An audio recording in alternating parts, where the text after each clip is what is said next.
What's up, everybody? Welcome to the Wednesday edition of Status Coup News. I am your host, Kim Brown, host of the YouTube channel Burn It Down with Kim Brown. I'm always excited to join you here on Status Coup. It's always a rip roaring good time. If you're still coming into the broadcast, take a moment and hit the like button. If you're not already subscribed to the channel, subscribe to Status Coup and become a member. In fact, we would love for you to sign up for the Status Coup Substack newsletter that comes out with additional reporting that you won't get anywhere else. So be sure to head on over to Substack and join the Status Coup community over there. Guys, last night was Joe Biden's State of the Union address. There's been a lot of varying recaps and perspectives and hot takes and lukewarm takes and cold takes surrounding the president's speech. Now, I'm very happy to join you to kind of give you guys my opinion about what Joe Biden had to say last night, his overall performance as president. And truly, we cannot assess Joe Biden's presidency without taking into consideration his entire political career in Washington, which has been over 50 years. He was what, one of the youngest ever senators elected when he joined that governing body. And he has been a whole piece of shit pretty much the entire time. The entire time. And he is about as feckless and as dangerous as a president as he was a vice president, and prior to that, a US senator. So that's where we're going to begin today. And people are already texting me telling me to calm down. So that way I would not calm down. I'm unable to do the calming and the down. But so last night's speech was filled with a lot of entertaining and nauseating moments.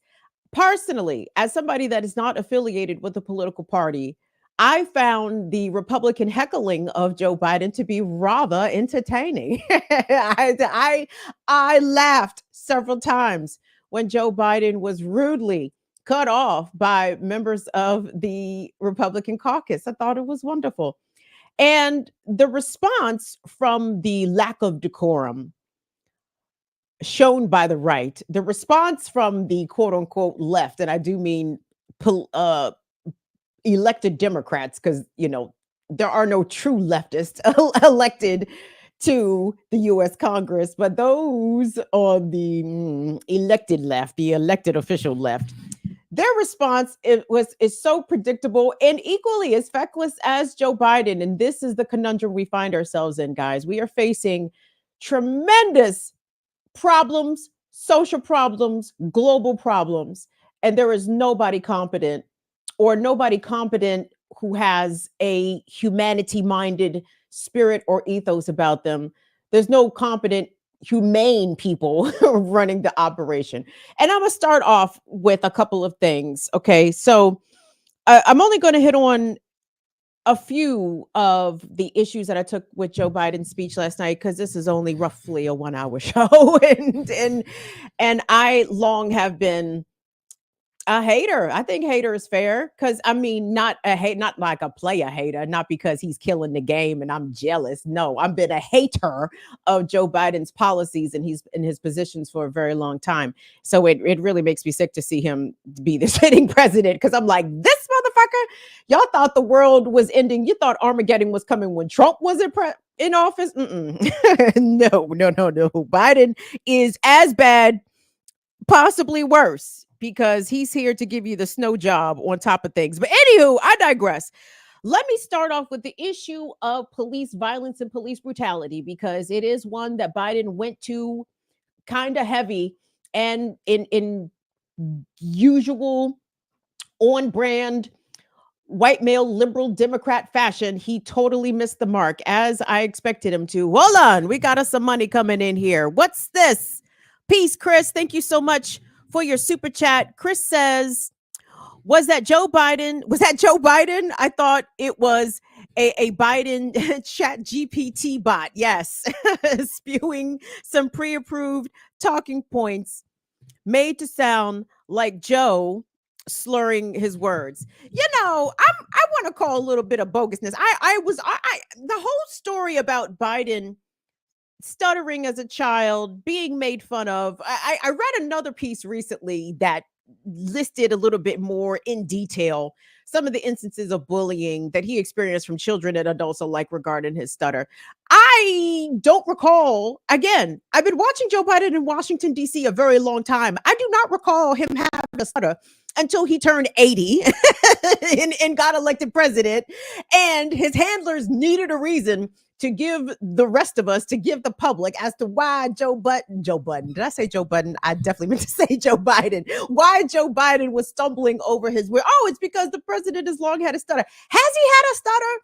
Because I go back and look at some of those Senate Judiciary Committee hearings back from the 90s and the 80s on occasion. That motherfucker wasn't stuttering. That's some shit that they made up to explain away why Paw can't find his words sometimes. Get the fuck out of here. I do not want to hear it. Am I looking at the right thing here? I hope so. Maybe I'm not. Maybe I'm looking at something completely different. Anywho, I digress. So anyway, one of the issues, let's start off with the biggest issue, I suppose, that I had with Joe Biden's State of the Union speech last night. Let's go to the issue again of police violence and police brutality, where on previous speeches, not so far in the past, Joe Biden has stood up there, beat his chest and said, I'm down with the cops. In fact, it's important that we fund the police more. We have to give the police more adequate training. Well, what the fuck have the police been getting, President Biden?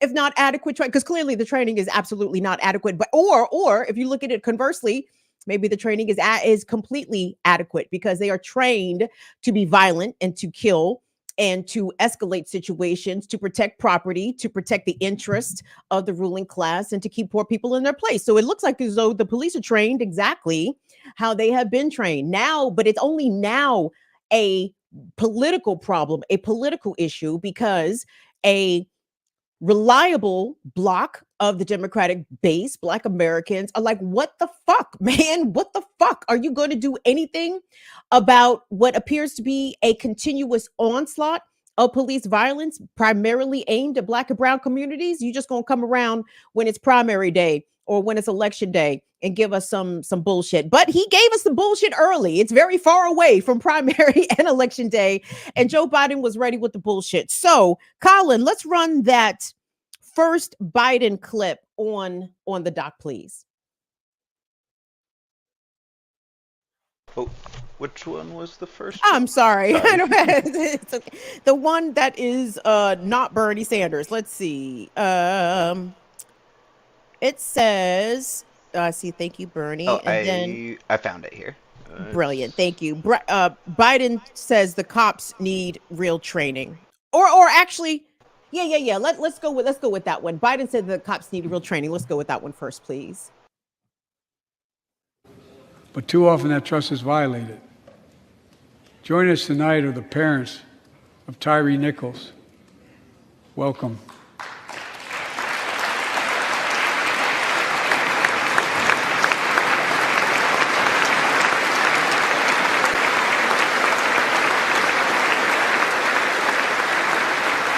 We had to bury Tyree last week. As many of you personally know, there's no words to describe the heartache or grief of losing a child. But imagine if you lost that child at the hands of the law. Imagine having to worry whether your son or daughter came home from walking down the street, or playing in the park, or just driving a car. Most of us in here have never had to have the talk that brown and black parents have had to have with their children. Bo, Hunter, Ashley, my children, I never had to have the talk with them. I never had to tell them if a police officer pulls you over, turn your interior lights on right away. Don't reach for your license. Keep your hands on the steering wheel. Imagine having to worry like that every single time your kid got in a car. Here's what Tyree's mother shared with me when I spoke to her. When I asked her how she finds the courage to carry on and speak out. With the faith of God, she said her son was, quote, a beautiful soul and something good will come of this. Imagine how much courage and character that takes. It's up to us, to all of us. We all want the same thing: neighborhoods free of violence. We all want the same thing, neighborhoods free of violence. Well, how I would imagine that black neighborhoods and brown neighborhoods would like their neighborhoods free of violence and most importantly, free from police violence. If you guys go back and check out my interview here with Olayemi Olarine, she said some very astute things. She is the public defender and abolitionist, and she's dope sauce. You need to go check her out. But she said, and she's right, and a lot of people have said this, that the most policed areas, the policed neighborhoods, the areas that have the highest concentration of policing are not the safest neighborhoods. The places that are the safest are the ones that have more resources, the places that have rec centers and club sports for children to go play, as opposed to potentially go do other things that could involve the police, or even regardless. Hello, rich communities have kids doing illegal shit all the time. But again, those communities are just not policed to the extent that black and brown communities are policed. And it's so obtuse to me of Joe Biden and very emblematic of his entire political career that Joe Biden is 80 years old and is just coming to the acknowledgement, just coming to the realization now that black parents have to have the talk with their children. And he's like, he's astounded still. Bo, Ashley, Hunter, I never had to talk with them. You know why? Because they're white. I never had to have the talk with Bo, Ashley, and Hunter because they're fucking white. And their dad was a US senator, and they had no worries when it came to getting pulled over by the police because they was never in danger of getting in any trouble regardless, right? And I'm so the family and the parents, as you just saw there, of Tyree Nichols were not the only families of people that were murdered by police that were in attendance there last night. I believe Sheila Jackson Lee, the congressperson from Texas, had George Floyd's brother there. Congresswoman Shontel Brown from Ohio had Tamir Rice's mom, Samaria Rice, there. Tamir Rice, the 12-year-old who was murdered by police in Ohio when he was holding a BB gun, which he was perfectly in his right to do in an open carry state when police shot him down. And there was another family member of a black person that had been killed by police that was also there in attendance. And I just don't really care for the way in which people who are openly suffering, and I'm not saying that these people are paraded out as though they don't have any autonomy or any say over, the whose company they end up being at the State of the Union. It's just very performative on behalf of politicians, because at the end of the day, nor Joe Biden, nor Sheila Jackson Lee, nor Shontel Brown, unfortunately, they are not going to do what it takes from a policy position to make sure that the epidemic of police violence eventually comes to a close, right? We're coming off the year 2022, where police were reported to have killed the most people on record. And the on record part there is very important because it is journalists, it is regular ass people that are keeping track of these police murders. The FBI and the Department of Justice do not mandate for local police departments to report to them the number of people that they murder. It's a voluntary submission of that information. The US law enforcement system apparatus and the criminal justice system is not interested in maintaining such figures. Why would they want this data that could be pulled out and revealed to them? Like, hey, you guys know y'all kill a lot of fucking people every single year. And Joe Biden, in large part, was an architect of helping to create the criminal justice system in its current iteration, with stop and frisk, with racial profiling, with 3 strikes.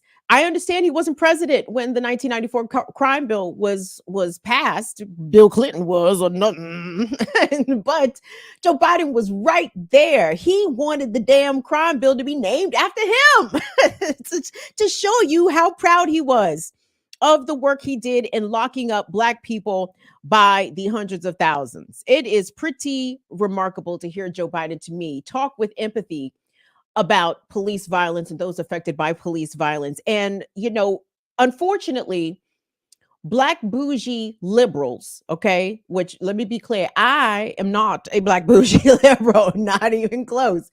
I am a working class, fuck everybody, right? I'm not no political party. But my point is, Black bougie liberals are eating this shit up. I'm seeing the commentary on social media. Oh my God, it's the first time a president has acknowledged that Black parents have to have the talk. And it's like, fuck your acknowledgement, man. At a certain point, awareness is not enough. What's the action behind it? What is the policy changes behind it? And everything coming from this White House pertaining to police violence, to me, calls for more. Okay. It calls for increase in police funding. It calls for further quote unquote police training, which we can tell the police are trained to do exactly what they've been doing: harass, profile, kill if necessary, maim, injure, disable. That is what they do to communities of color. Okay. And Joe Biden just says they need to figure out how to do this better. they just need better training. And that to me speaks tremendous amount of volumes. I want to play another clip from last night because there was a number of things, again, like I said, Joe Biden touched on that to me sounded rather ridiculous. But the first thing, what is this? I wanted to go next. Oh, actually, pull up that article if you could there for me, Colin. The report about Black people are still getting killed by police at a higher rate than other groups, because I don't hear this being addressed. One other thing that Joe Biden said, I thought I had another Biden clip, Colin. Did I have another Biden clip? Yes, you have. On this subject, you have one more. Yes. Let me play that clip and come back and react to that, and then we'll get to the article. Thank you. I know most cops and their families are good, decent, honorable people, the vast majority. But they risk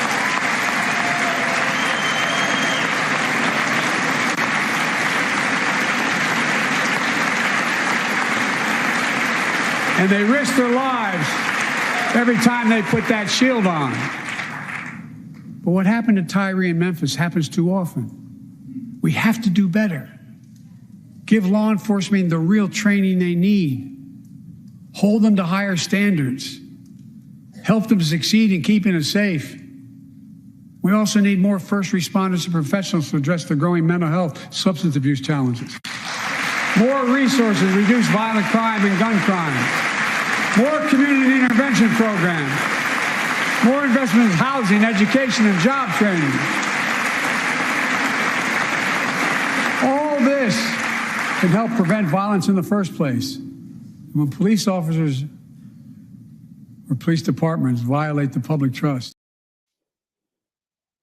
He goes on to say, when police officers violate the public trust, they must be held accountable, which drew a standing ovation from some of those in the chamber. And coming off the heels of the beating death of Tyree Nichols, and then, a year or so ago since the conviction of Derek Chauvin for the murder of George Floyd, I feel as though Democrats and liberals of the Black bougie ilk and of, the white folks ilk, they seem to think that the police, when they kill, are usually held accountable. Oh, look, Derek Chauvin was convicted. The system worked. Oh, look, those 5 police officers in Memphis were fired and arrested and charged rather quickly after the death of Tyree Nichols. The system is working. No, that's incorrect, guys.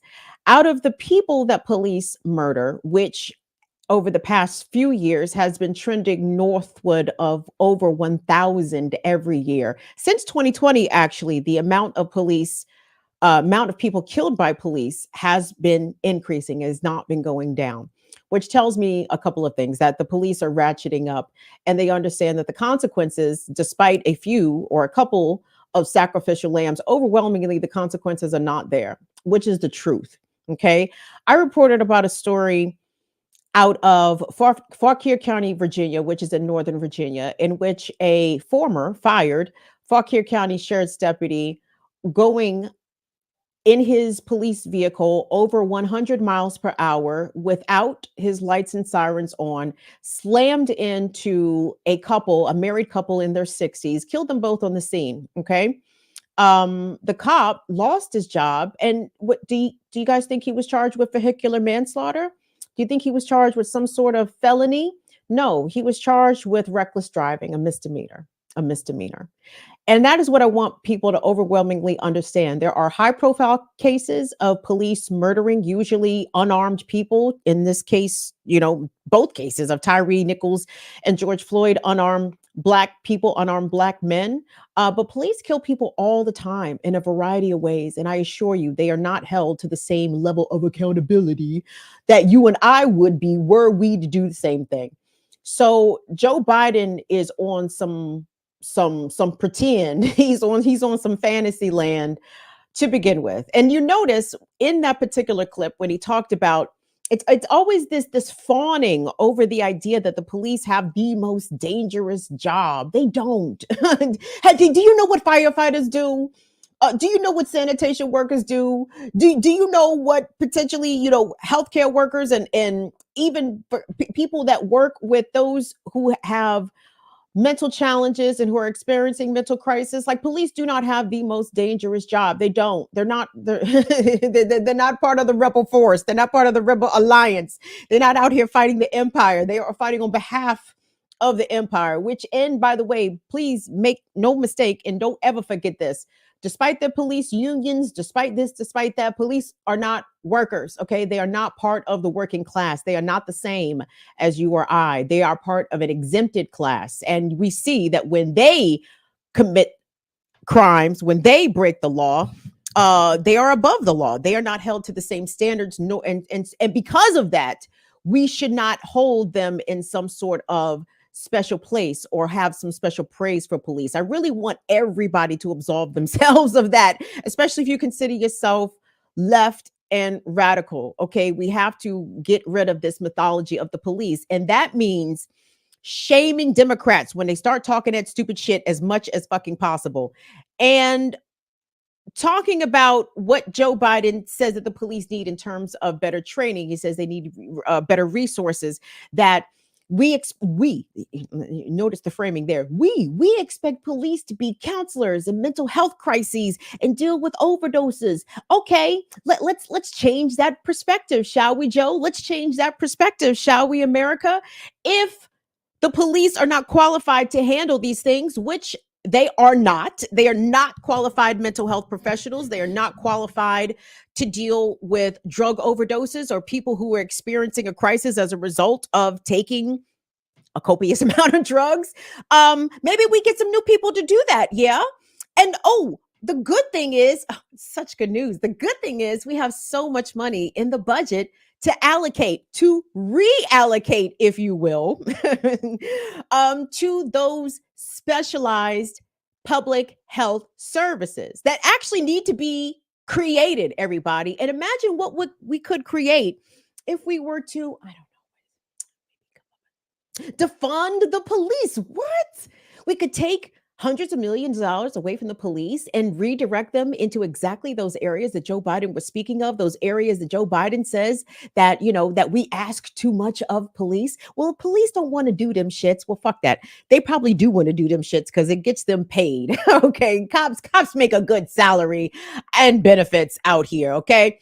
They would probably like to continue to do that shit. Don't let them fool you with their complaints like we can't be guidance counselors and social workers. Okay, well then give up that guidance counselor and that social work money then, chief.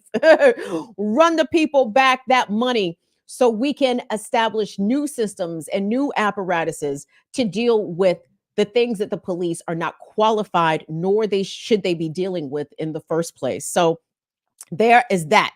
I am just perplexed. it just to hear Jim Crow Joe, like y'all, we don't call him Jim Crow Joe for no reason. Like it is not because the shit rhymes; it's because it fits. It's a suitable and cute and rhymey, but suitable and appropriate nickname for a northern segregationist, for somebody like Joe Biden who believes that police are the answer to the problems. And that was again extended by him showing so much allegiance to the conflict in Ukraine. I wish I had pulled the clip. Shit, I forgot to pull it. But do you guys see the part in the speech where Joe Biden was trying to give the Ukrainian ambassador a shout out, and you could see on his face when the person's name appeared in the teleprompter, and Joe Biden thought to himself, he said, I can't pronounce that shit. he said, you, our Ukrainian friend, can you come stand? can you stand up? Because I can't call your name because this shit got too many syllables and too many K's and R's. Hey, what's going on? Who is this? Somebody ran us some bucks. Peace, Saul. We appreciate you. First time, Kim Brown, listener. Thank you so much, Saul. Thank you so much for your super chat support here at Status Coup. I hate Joe Biden. make no mistake about that. But what I loved also about the speech, and hold on. I'm getting a little ahead of myself. Let me slow down. But I do want to say this really quick. What I loved about the speech, about the State of the Union speech last night, is there were a lot of people in the audience who also seemed to hate Joe Biden. Because again, I hate Republicans and Democrats equally. So when they attack each other, it's the best theater. I said, oh, this is great. This is lovely. Boo that man. Every time Biden got cut off, heckled, and booed, I laughed my ass off. I did not give a goddamn about the level of decorum or the lack thereof being shown in the House chamber. I said, good, because this is how I feel. If I were in that House chamber, I too would be booing and heckling that motherfucker. Not sitting next to Marjorie Taylor Greene, mind you, but I would be in there on the other side. They would have put me out. Notice they let her stay. But I digress. Pull up that article if you could for me, Colin. Sorry, I'm gonna wrap up my point here about Black people getting killed by the police, and I'm gonna get immediately off of it because this report is back from 2021, and it was compiled and based off the database put together by the Washington Post and the project Mapping Police Violence. And this is 2021 again, and it found that 2021 saw an increase of police murders over 2020. And it also showed that, again, despite Black people being 13% of the population, Black people were more likely to be shot by police. Those chances continue to escalate and rise. And like I told you, I think it was last week, when the conservatives come at you and tell you that, hey, did you know the police shoot white people more than they shoot Black people? You should ask them why they're not pissed about that. Why does that not make you angry? Why are you okay with police killing people? Oh, police have a dangerous job. The fuck they do. If their job was so dangerous, why do they keep drawing guns on unarmed people? Oh, anyway, no, let me skip that. But so I just wanted to present that as evidence of what I was saying. On to my next thing about Joe Biden's State of the Union speech that really bothered me, because I wanted to be clear here, guys. When we talk about how Black people are doing in this country right now, the answer is not very well. The COVID pandemic overwhelmingly affected the Black community, Black and brown and indigenous community, but I'm gonna speak about Black people. Because Black folks have overwhelmingly fill service level jobs, food preparing jobs, retail jobs that you basically cannot work from home. Black folks are overwhelmingly impacted by the pandemic, losing. I loathe to even quote numbers because the numbers and the record keeping was so slanted in the direction of trying to minimize the overall effect of COVID deaths on the United States. I mean, I can't even say how accurate any of these numbers are, but according to the CDC in 2020, I believe about 375,000 people, give or take, died officially of COVID. My assumption is more. In 2021, that number was, I believe, 475,000. And as of last year, 2022, COVID deaths were at their lowest at 275,000. I would feel like a big goof if I have just repeated most of these wrong, but I very certain I have gotten that pretty pretty accurate. Let me pull this up just to make sure. Let me double check myself here for a moment. So even though some recent numbers indicate that the racial gap in COVID deaths has narrowed, let me not say closed, it has narrowed. Um, Black and brown and indigenous communities were decimated by COVID. And last night, Joe Biden made a point to talk about how the COVID and the COVID pandemic no longer has a grip on our everyday lives. And I thought that was an interesting turn of phrase when you have over 1 million people who have died as a result of this. And let's just assume, everybody, I know not every person in the world has a family that loves them or has friends or has a partner, but let's assume that every one of those people that passed away at least had one, right? You had a partner, a child, a parent, a sibling. Okay. So if we're talking about 1 million people, over 1 million people gone, how many people do you think that affected in our country overall? What was the effect do you think that had on children and young people? What was the effect you think it had on older people? The callousness in which America and its expression of capitalism has shown towards the victims of a global pandemic, and the utter disregard that it continues to show for trying to mitigate the spread of COVID is very, very crass. Do me a favor, Colin, pop up my man Bernie. And I'm gonna talk over it because it's a CNN clip and we don't need to hear from CNN. But basically, last night, upon entering the House chamber, the senator from Vermont, Senator Bernie Sanders, I think it's the very clip at the very top. Yep. Yep. So entering the House chamber last night, you see John Fetterman. Yeah.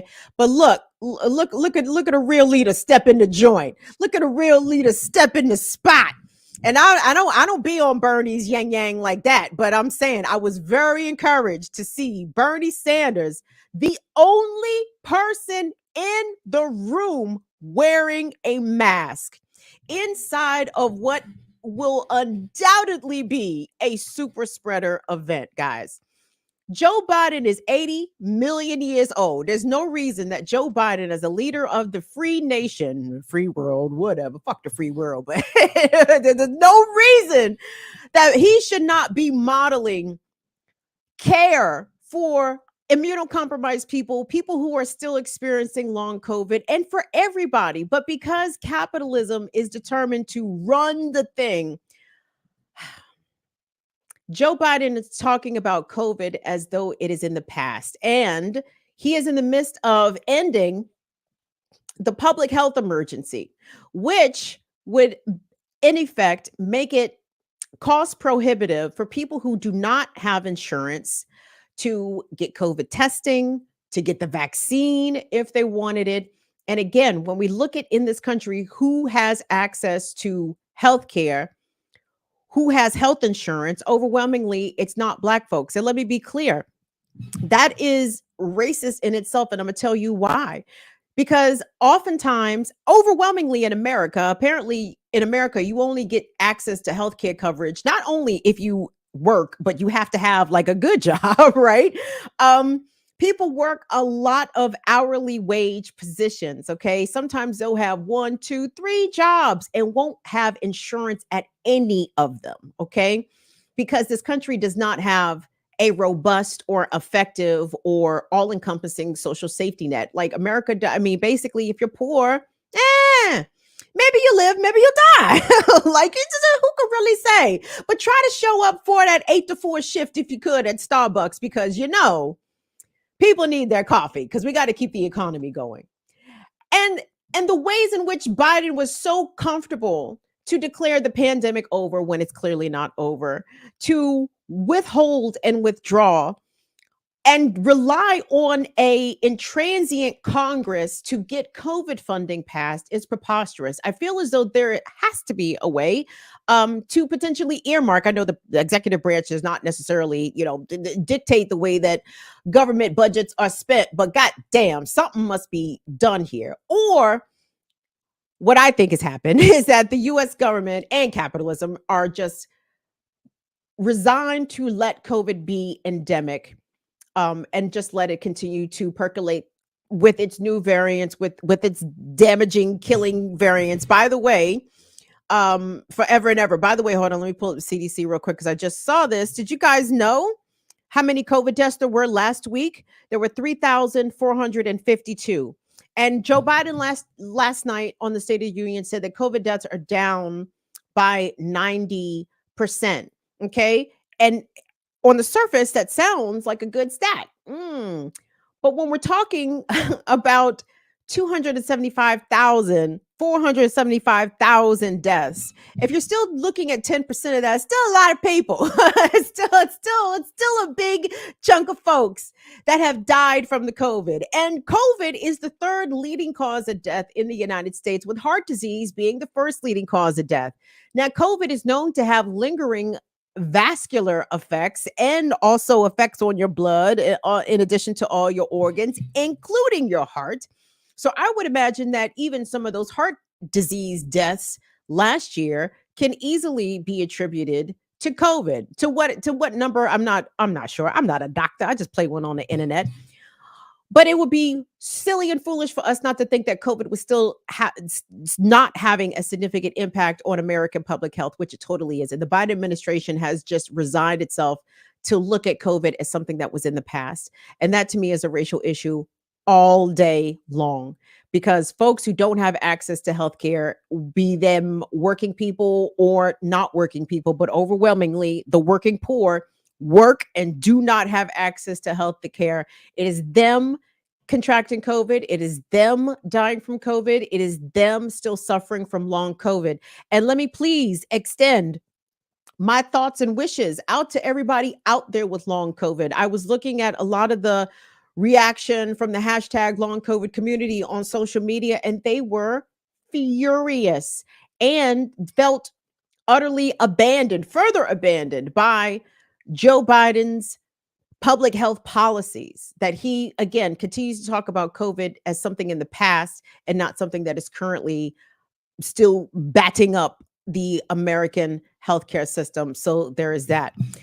Really quick, I'm gonna take a pause. I want you guys to come in here, give the video a like, a thumbs up, hang out. We appreciate it. Love to see you in here, Status Coup community.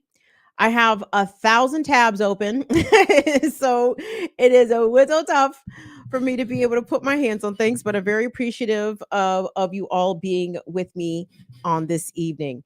Like I said, like the video, share, subscribe, become a member. Don't forget to go on over to the Substack and become a member of the Substack for Status Coup. The other part that I wanted to talk about, when we talk about the state of Black America under Joe Biden, Jim Crow Joe, how would you expect Black Americans to fare under Jim Crow Joe? maybe not so great, maybe not so wonderful. There was a piece here that I found. Hold on, let me re-find it because I keep losing things in my notes here. But we are dealing with a housing crisis in America. Did you guys know? Perhaps maybe you noticed your rents go up 10, 20, 30% over the past year. Maybe you noticed when you were trying to move into your new place, your new potential landlords were asking for quite a lot of documentation out of you. Bank statements, pay stubs, referrals, blah, blah, blah. It's almost like they don't want you to move anywhere. It's almost like they don't want you to move anywhere. And again, if you're Black and you factor in racial bias and housing discrimination, again, issues that have had to been tackled over many decades federally, at the federal level, in the court system, no less, because trying to acquire housing or buy a house or even rent a place as a Black person can be a little challenging in a racist settler colony that is America. Do me a favor, Colin, pop up the Harvard piece if you could, because Harvard has a joint center for housing studies, and they have a very interesting Twitter. Oh, no. That's a different Twitter account. But the Twitter account that I like to follow is called Eviction Lab. And they do a very good job of tracking the eviction crisis that is happening across this country. That again, do y'all feel as though people are having these conversations, or is this a source of shame for folks? Are people openly talking about how hard it is to come across housing? Let me set the issues with renters aside for a moment, because part of the myth, the mythology of the American dream is this notion of home ownership, right? And it's true. I mean, the way in America that you acquire and accumulate wealth is by owning real estate. Most people do that, I suppose, by attempting to buy a house. Consider yourself fortunate if you've ever inherited a piece of land or a home, regardless of the condition of what it was in. Y'all, there's a lot of people out here who have never lived in a single family home, whose families, to their knowledge, not in recent generations, have never owned anything, right? Which accounts tremendously for the wealth gap and the well, not the income, but the wealth gap in this country. Okay, pop up that Harvard thing again. I'm sorry, Colin. So, Harvard. I'm sorry. Let me stop saying it like that. I feel as though the Ivies are pretentious, so I try to say it pretentious and mockingly as I can. Harvard. Harvard put this out in nearly every state. Okay, in nearly every state, people of color likely are less likely. Less, I mean, the less is very important here. People of color are less likely to own homes compared to white households. What? In nearly every state you say? No, are you sure that's not just in the racist South? We know it's just the South that's racist, right? Surely there's more Black home ownership in other areas. And there is, but no, the whole country is racist, everybody. Malcolm X famously said, everything south of the Canadian border is Mississippi. And as that's only semi-accurate, because Black Canadians will tell you, and First Nation peoples of Canada will tell you, everything south of the Arctic Circle is fucking Mississippi. Make no mistake about that. So in this Harvard study, their housing studies department came up with this report in which they found, listen to this, y'all, listen to this. You have to listen very carefully, okay? 71% of white people own homes. They own their own homes. So maybe I'm saying that. Hold on, let me make sure I'm saying it right. It's 71% of white households. I don't see what's the difference between white households and white people. don't the white people live in the white households? All righty, 71% of white households own their home. Deep that. I just want you to sit there. I need you to let that percolate for about 5 seconds. 4, 3, 2, 1. That's a hell of a statistic, guys. 71%, nearly 3/4 of all whites, like all home dwelling whites, own their homes. Now, would you like to know how that compares to, let's say Black people? Let's say Black people. Let me quote directly here from the piece. It says, however, the racial home ownership is most striking for Black households. At just 41.7%, Black households have the lowest home ownership rates nationally. 30.0 percentage, yes, 30 percentage points lower than white households. That's a stunning gap. Indeed, Black-white home ownership gaps exceeded percentage-wise in 37 states, including 10 states where they exceeded 40 percentage points. So this is again going state by state, and the levels of black white home ownership varied from state to state, but it was striking, most striking overall, where white households owned 71%. They were owners of their households compared to only 41%. That's a gap of 30 points. And when we're talking about wealth accumulation, and we do this generationally, guys, right? Could compound this from your parents, from your grandparents, from your great grandparents, right? If you have 3 to 4 generations, maybe more, of home and land ownership, compared to people who have never been able to buy and therefore perhaps pass on home and or land to their heirs, this is why the wealth gap continues and persists at the tremendous rate that it does. And you know what I heard Joe Biden do last night in his in his State of the Union speech? Not to say that he should have been addressing black home ownership rates specifically, but the failure to continually acknowledge the reasons why we have these gaps in income, in wealth, in home ownership, in levels of higher education, in access to healthcare, and communities that are affected most by police violence. All of this roots back to racism and capitalism. Okay. The Democrats are not going to lead us out of that, nor are the Republicans. So I think it's past time for us as a collective it's time to get fucking creative out here, guys. Like, and I'm gonna tell you why.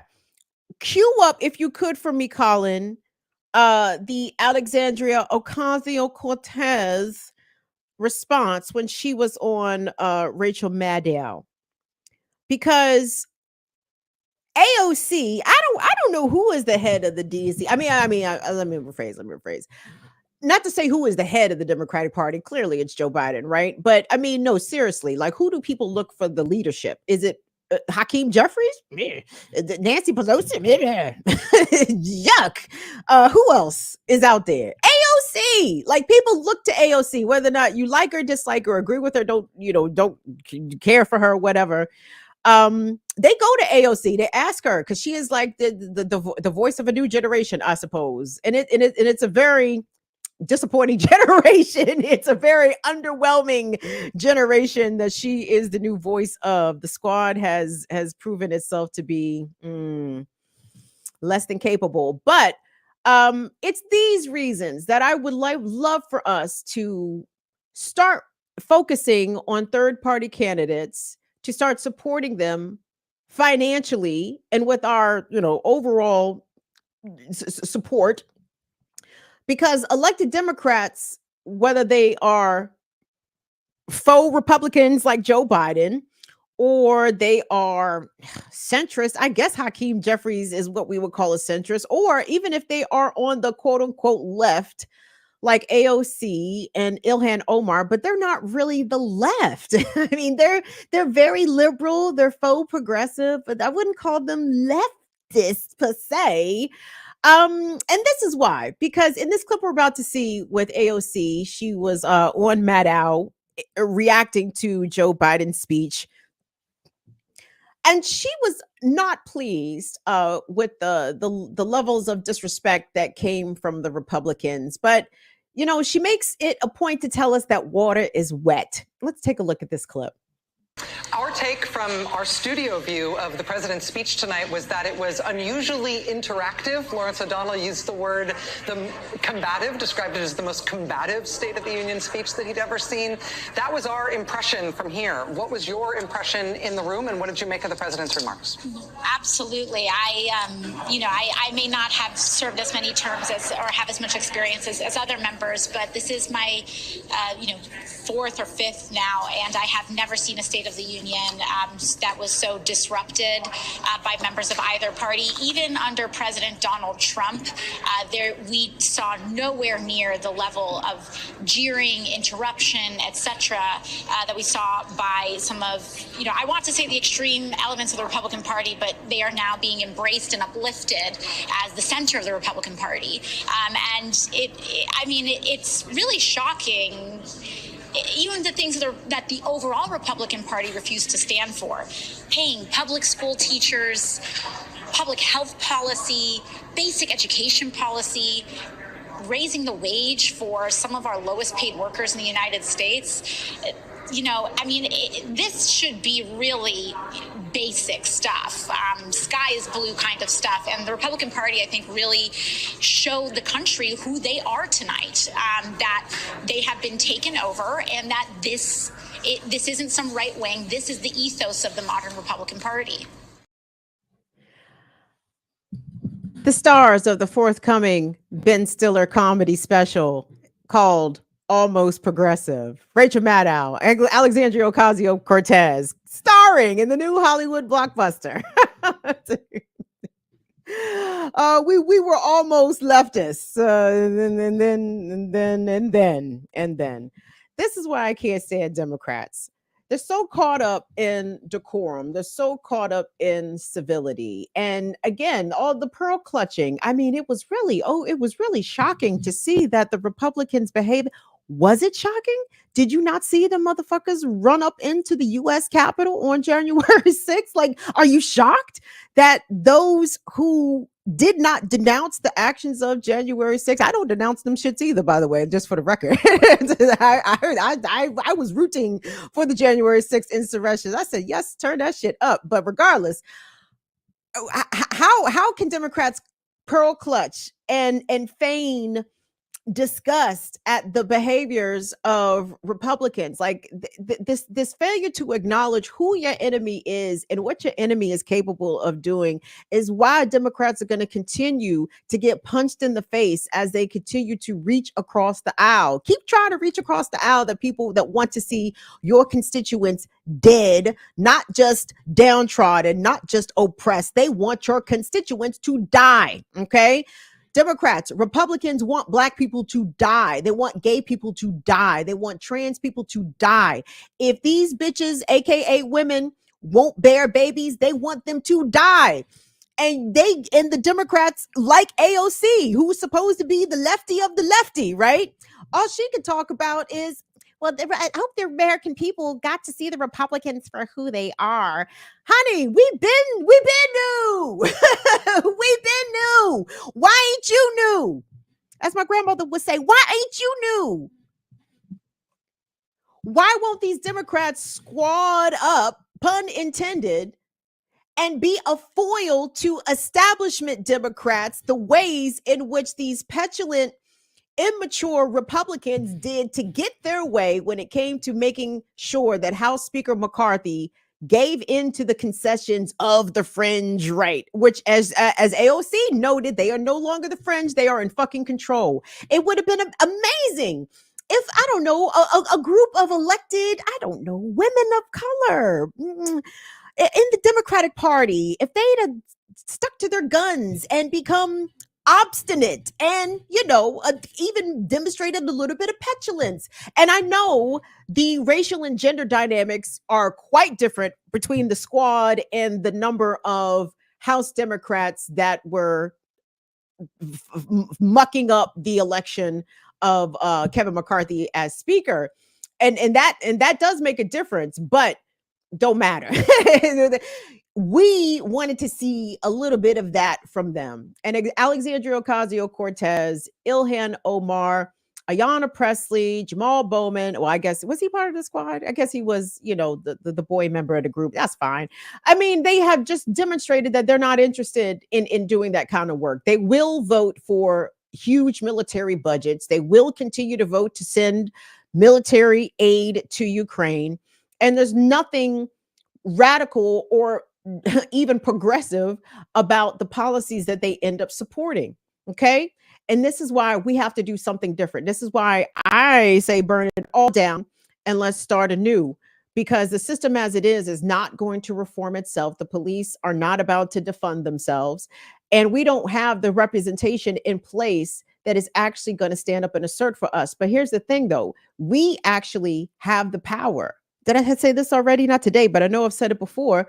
Jeff Bezos is a multi-billionaire.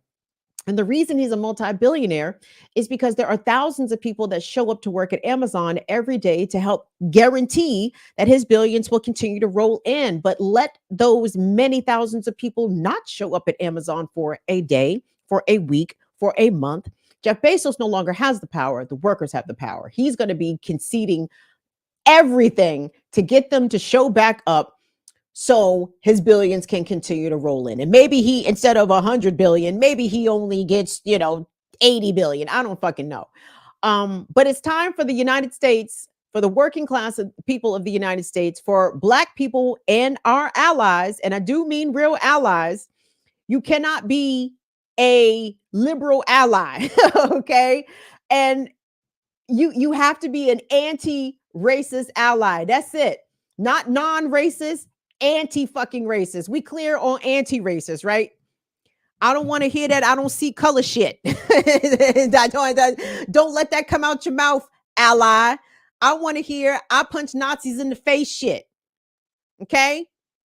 Like, we don't tolerate that. Like, we have to go in a whole new direction. This tepid centrism, these moderates that are the Democrats, it's not going to work. It's not enough.